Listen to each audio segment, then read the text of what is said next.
ভারত সরকারের প্রতি আহ্বান জানাচ্ছি, আগামী 25শে ডিসেম্বরের মধ্যে আপনারা খুনি মৃত্যুদণ্ডপ্রাপ্ত শেখ হাসিনা এবং আসাদুজ্জামান খান কামাল এবং হাদের হত্যাকারী হাদির উপরে আততায়ী যারা ছিল, তারা যদি ভারতে আশ্রয় নিয়ে থাকে তাদেরকে 25শে ডিসেম্বরের মধ্যে আপনারা হস্তান্তর করুন, প্রত্যর্পণ করুন।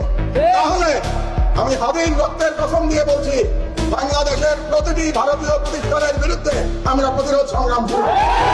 সরকারের প্রতি আহ্বান জানাচ্ছি, 25 তারিখের মধ্যে যদি এই খুনিদের পাঠিয়ে দেওয়া না হয় বাংলাদেশে, তাহলে বাংলাদেশে কর্মরত প্রতিটি ভারতীয়ের ওয়ার্ক পারমিট বাতিল করতে হবে।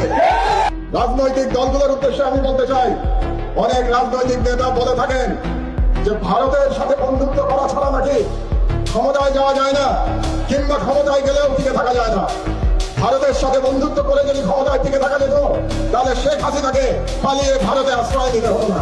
এই সমস্ত রাজনীতিবিদদের বলে দিতে চাই, এই ওসমান হাদির বাংলাদেশে ভারতের দালালি করে কোন রাজনৈতিক দল ক্ষমতায় যেতেও পারবে না, ক্ষমতায় টিকে থাকতেও পারবে না।